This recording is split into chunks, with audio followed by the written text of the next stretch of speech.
Hi, Anita here with Sparkle Ridge. We're going to take a moment and look at our top measurement chart or our form that we have available online, and it's how you're going to submit all of your measurements. So you can go to our custom section, scroll down a little bit through the pictures and the verbiage, and then you're going to see the top measurement form, also the bottom and chat form as well. We'll start with the collar fit. Yep, super easy. Starting with the collar fit, remember to measure everything to the nearest ½ inch. Mid-neck, measure the circumference around the mid-neck. So remember that we're just checking. You don't want it too tight around your neck. You want a little bit of room. She's about 13 and a half on hers. Perfect. Neck length, measure the length of the neck for the collar height. And again, you don't want to, if you want a higher collar, you can always mention that in the comments. But I would measure the entire collar neck. So it's 3 inches for her. And obviously we're not going to build the collar very, very tall, but it's good to know that everyone has different neck lengths. Moving on to the shoulder fit.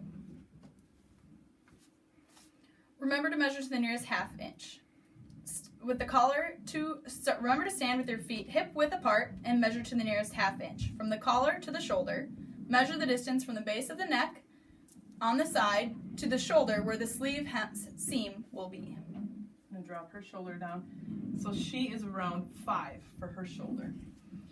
Back shoulder width. So measure the width across the back of the shoulders, the widest part across the upper back, including the shoulders.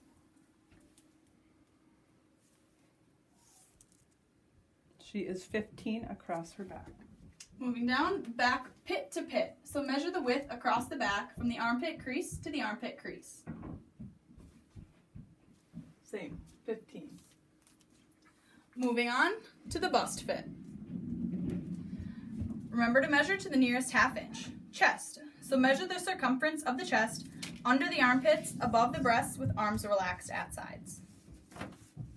And again, remember that you're going to want to be moving throughout your day. You're going to have different motion and movement with horseback riding and showing, so you're going to want to let a little bit of room in there. So you're looking at about 35 and a half. Perfect. Moving on to the bust.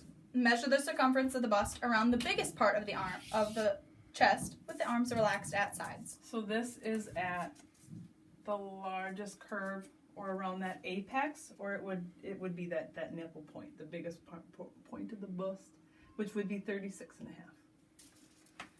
Now is front neck to bust. So measure the distance from the front collar line to the bust line, following the contour of the body. And again, that same word apex I was talking about, kind of along where it would be the largest portion, so she would be an 8. Moving on to the length portion. We're going to start with the back collar to waistline. So this is remembering to stand in your boots with your feet together and measure to the nearest ½ inch. You're going to measure the distance from the back collar line to the natural waistline, the smallest part. And to find your natural waistline, Camille, tilt off to the side. It's going to be that part in. We all have different shapes, so our waist is going to be different. But that natural crease you have in your waist, that is your natural waistline. And then, Camille, give it to me one more time. Measure the distance from the back collar line to the natural waistline, the smallest part. And then angle again for me. Okay. Stand up. And then she's about 14 and a half on that. Next is the back collar to hem line. Measure the distance from the back collar line to where you want the bottom hem, following the contour of the body. So this hemline is going to be where you're going to want your top to end. Remember, if you're going to be having emotions up, any motions upward, or moving with your horse, any type of your showing stuff, just make sure you have enough length in there for when you're tucking it in. Or if you need it at more show height where you're going to have it untucked, make sure you just keep that into consideration when you're taking this measurement. So we're going to bring it down as if she's going to leave it untucked. We still have enough room in there if she needs to tuck it as well. So I'm just going to follow the contours of her back a little bit more and tell her a 23. So hers would end right in here. She's got room for her tucking. And it would be that appropriate length if she were to leave it untucked for the day. Perfect. Now is the front collar to hem. So measure the distance from the front collar line to where you want the front hem to be. And this is going to be, similar to the back one for balance. So 23 again for her. Next is the sleeve length. So measure the length of the side of the arm from the shoulder sleeve seam to the wrist where you want the cuff to end, with arms relaxed at side. So you can see this shirt is probably a little bit too long for her in the shoulder. And you can see it ends a little bit too short. So we're just, from the custom standpoint, you're going to go right at the tip of the shoulder. And then you're going to go down to 24. Perfect. Next section is the arm circumference. Starting with the bicep. So measure the circumference around the midpoint of the upper arm. Measure to the nearest ½ inch. You were 13. And now for the forearm. So measure the circumference around the midpoint of the forearm to the nearest ½ inch. You are a 10.